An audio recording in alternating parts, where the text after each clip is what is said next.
Hey guys, welcome to my YouTube channel. If you're new here, make sure to hit the subscribe button. It's a road to 5K and we're really close, so definitely hit that subscribe button. You will definitely enjoy. It's all about academia, career, and lifestyle content.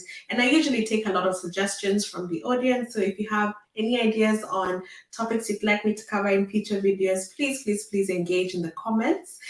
So today's video is an addition to the Moving to the UK series, which I recently launched. So this is assuming that you'd like to move to the UK and you're taking the student visa route, which is the one I used. Nancy, she used the work visa route, and I'll actually have another video in the upcoming weeks where I'll walk through what you need to know about the work visa. So today's is simply what you need to know. I'll cover my own experience.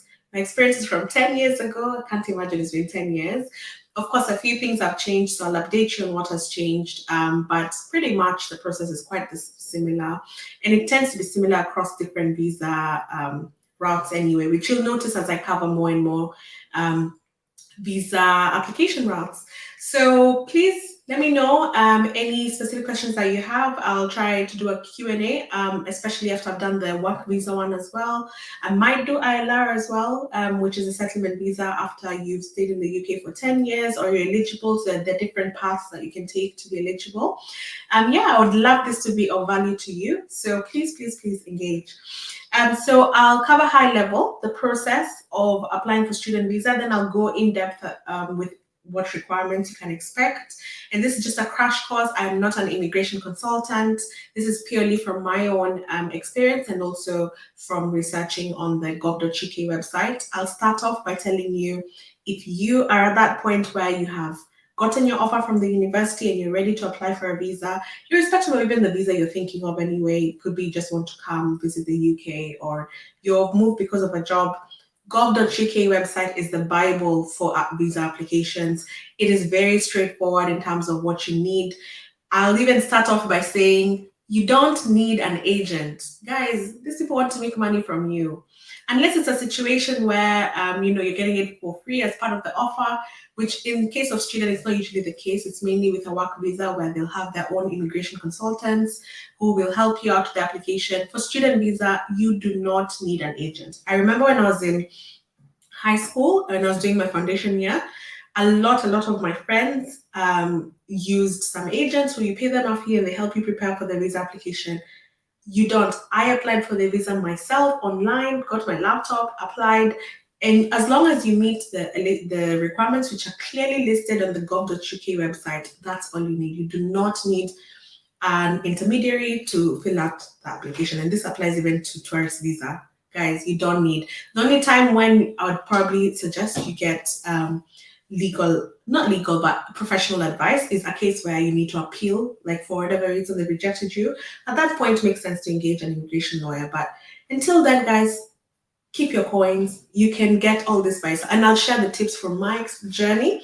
And yeah, let me know your questions. But I will emphasize, I am not a professional immigration lawyer. I'm purely speaking from the information that I know. All right. So long and short, everything is done online. You fill in the form online, you submit it, and you also can submit the documents there. The only thing is, most of the time you submit the form and then the documents you go and present them in person at a visa application center, especially if you are applying from outside the UK, which if you're a student, most of the time you're applying from your home country. So you fill in the form from gov.uk website, you submit it, they will tell you, you will get a checklist of what documents you need to present. You get to book an appointment with a visa application center who are usually agents signed to the, so we no longer go to the High Commission. It's usually agents that you go to, you submit your passport, they take your biometrics. And then after that, yeah, everything's submitted. You just wait for your decision. What used to happen 10 years ago is there was also an interview. So when you go to submit your documents, you would have an interview. I'm not too sure if the interview is still there. I think right now it's on a need basis. But during that interview, they will ask you why you're going to the UK, why have you chosen the UK? And the tip I would have for that bit is just show you're not interested in staying here. I think they're usually more worried about people who seem like they want to just use the student visa route to go and settle in the UK. But remember, at that point, the purpose of the visa is to help you study. So all you're doing, for all they know, you're literally just studying. And once you get your degree like this, you're coming back to your home country. That's the attitude you should go with to that interview. Don't try and show how UK is the best place in the world and you want to move here. Guys, that's a red flag. So in terms of most of the work actually happens before you submit your application, where you need to prepare and you need to make sure you're meeting all the requirements that are needed. So I would bucket the requirements in three key categories. So the first one is the academic requirement. So you need an unconditional offer from the university of your choice. I won't go into depth on how you make the choices that you make the application. I actually have a video on this, which I will link somewhere here or here. So basically, once you reach that point where you have gotten your results, because most people apply before they do their A levels or whatever exams need to be had. Once you've gotten them and therefore you've met the offer requirements, that the conditions that were there in your offer, the university that you chose as your first choice will normally issue you a confirmation that, you know what, you've met. And essentially, they need to process what we call a confirmation of acceptance CAS letter. Confirmation of acceptance of study. Let me make sure I'm saying that right. Just a moment. Yeah, confirmation of acceptance. So it's a CAS letter. So that letter that they issue you usually lists out, it has a reference number, which is what you need to put in your form, because they're the ones sponsoring your visa. So normally, a lot of visas, you need a sponsor. So when it comes to a student visa, it's the sponsor is the university. You're here because of the university. If it's a work visa, we'll cover that in that work visa video. Guys, I'm lacking words. I don't know what's going on. But basically, from an academic perspective, you need evidence that there's a university that's willing to take you on and you've met the requirements for that course. Not all courses are eligible for student visa, so make sure you have a look at that when you're applying on your UCAS, that you're choosing a degree that is eligible. Most full-time university degrees are eligible, but I know some people come maybe for short-term courses and things like that. So especially if you're coming for a part-time course or a short-term course, please make sure that you check on the gov.uk website for the list of courses. Just make sure that it's an eligible course that they can sponsor your visa, basically. But as long as you're on full-time and you're doing a course that's degree level and above, so normally is an eligible course for sponsorship. It's only when it's like not really a degree type of course and it's more short-term that you need to be careful and check. Yeah. So once you get that CAS letter, and I remember in my experience, this is what took the longest. I don't know what was going on with my uni. I went to Uni of Manchester and they accepted me. I got my grades, everything. And it took long. I remember it actually came out beginning of September and I meant to start end of September, beginning of October. So I was really worried because the processing time tends to be 3 weeks. So I remember me and my friends, there were quite a few of us going to Manchester and we were actually waiting for our CAS letter and I don't know what happened with it. It was really delaying because you can't do your application without the CAS letter. Anyway, it came out and I submitted my application right away. That's the main requirement. The other requirement falls under finances. So once you have your letter, academic requirement check.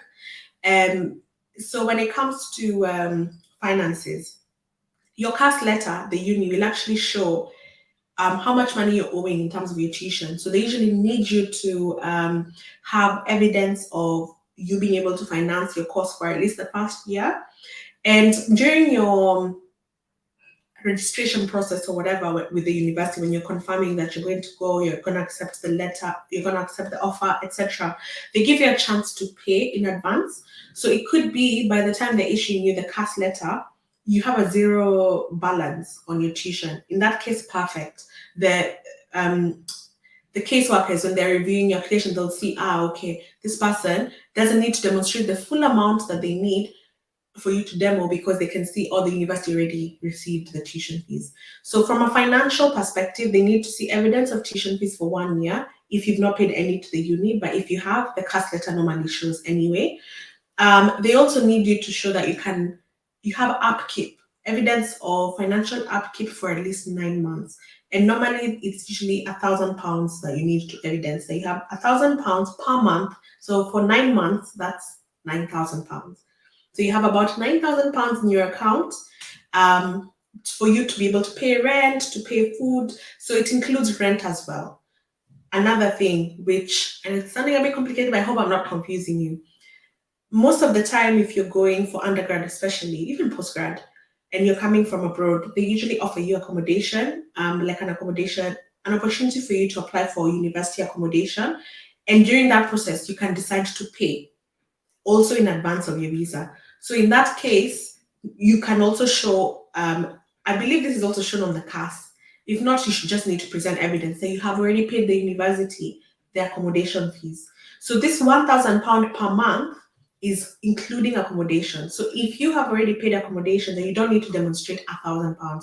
You demonstrate less. And you can do research. I remember for me, that's what they said recommended. I don't know if it was in the material, like the checklist that you receive once you submit your application, but there's a way you can go and see what's the average amount of funds needed for your maintenance, excluding accommodation, so that you know how much do you need to show that you can meet your costs. Because remember, you're coming as a student, you're not coming here to work. As much as you're allowed to work 20 hours a week, they need to see that you can actually survive without working.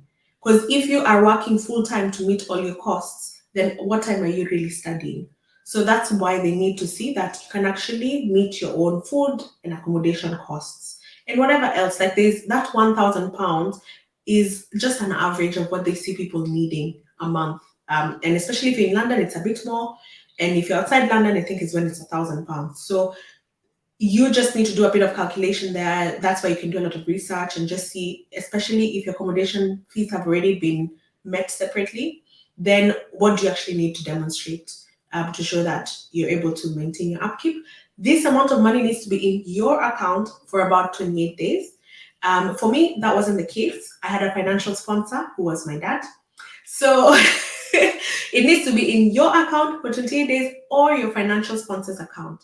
So all I needed to do, I needed to get my dad's bank statements, and he needed to write a letter that I'm his daughter, and he's going to finance my university education. It could be your financial sponsor is not your parent. It can be somebody else. Whoever it is, you need a letter from them confirming that they're going to finance you, and they need to show how they're going to do it. So it could be you have a scholarship, or it could be your sponsor is your aunt, uncle, or whoever. As long as they confirm and they sign that they are going to finance you, that's all that's needed, an additional letter on top of the bank statements. So hopefully that was as clear as day. You also need TB test results. You go for this, I think I went in, because I'm from Kenya, I went somewhere at Village Market, I don't know if it's still there, somewhere there, and they do some thorough medical checks on you. So you do need your TB test results. I think you don't want to bring TB to this country. So please, guys, go get checked. You'll be surprised. Maybe you're a carrier. Could be tested. You don't have any symptoms, but actually you have TB. So that's something that you need to sort out. And lastly, you need evidence of your English speaking and writing skills. So for me, I ended up doing the IELTS test with the High Commission, but I realized I didn't need it because I was doing a foundation year, which is like A-level equivalent, and it met the requirements. So it's something you need to check, because guys, this whole thing, I remember that time a visa was 40,000 shillings. I don't know the cost now, 40,000 Kenyan shillings, because I carried it cash. I remember it drew. It's expensive. It's expensive. TB test is expensive. So where you can save costs, please do. You can save a lot of costs by doing your own research. You can save costs by applying your own visa, as long as you clearly read the requirements, which I've tried to outline for you, but of course, always verify on the gov.uk website. So where you can save costs, please do. Of course, intellectually, don't just save costs wherever and then you end up not getting your visa. So yeah, those are the key requirements. And so once you have all these, submit your online application, you get an appointment, go submit your biometrics, wait for 3 weeks. I remember for me, I was very worried because I was told to go to uni there's a lot of fresher onboarding activities during September. So I was meant to be in the UK on the 12th of September, and I went to apply for my visa beginning of September. So I was like, shit, I'm gonna miss quite a bit. But actually, it didn't take 3 weeks. Mine was out. I went on Wednesday. Friday, I had my visa. And that time, it used to be a sticker in your passport. I know now it's BRP. So 3 weeks is like their maximum processing time, but you never know. I know that time we had a high commission in Kenya, now it's moved to South Africa, so maybe it's gonna be actually 3 weeks. But anyway, you might be surprised. And for me, my journey, when they confirm that you can go pick your passport, you don't know if you've gotten it or not. They didn't. I don't know if that has changed, but it's you go and you're handed your passport in a envelope, and you have to open and just see, do I have it, do I not? But most of the time, as long as you've met the requirements, you'll be fine. Um, Especially for student visa, it's very straightforward. It's a tourist visa that they have to prove that, oh, you're not just trying to sneak into the UK. This one they can see university has accepted you. It's much easier. Um, Another thing, so what has changed? Mitch just used to be a sticker and that's it. That's all I'll show at the border and that's it. Now they put for you a sticker, but it's just to allow you to enter the UK. Once you're in the UK, you do need to collect your BRP, biometric residence permit, which is given to anyone who's going to stay in the UK for longer than 6 months. So you do need to go pick that up. And then that's what you always need to carry with you whenever you're traveling.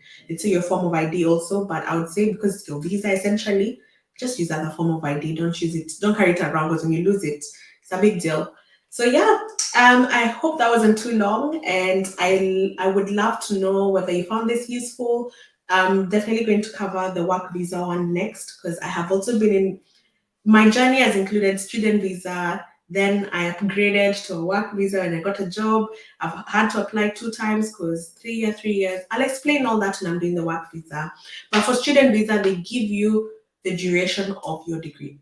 So there's no need to renew anywhere in between unless you decide to take a year out or you take something outside of the course that you want. And this is where I would actually throw this tip in. If you have the opportunity to go for the longest degree, go for it. Because when you're in the uni, you can always change. So I went for MEng, and that was a 4-year degree. I ended up doing a year in placement, then graduating with a BEng. So because I had the 4-year already, as much as I changed up what I want to do in those 4 years, my visa was valid during that period, and you don't have to do whatever payments, NHS payments, because there are additional payments when you're not just your visa that you pay for. Nowadays, there's NHS, which never used to be there when I was applying. Now you need to pay NHS, which NHS is the health system here in the UK, and you need to pay for every year that you're settled in the UK, you need to pay an amount. So it's quite expensive. So you might as well just get the maximum visa you can get. If you decide to graduate earlier, the better, but you're not working from a point of, oh, my visa is about to expire. You kind of have years that you're working with. Yeah. So yeah, let me know any questions that you have as I do my work visa next. I'll say next week. I will aim to have it published next week. So let me know what you'd like to know. Cheers. Bye.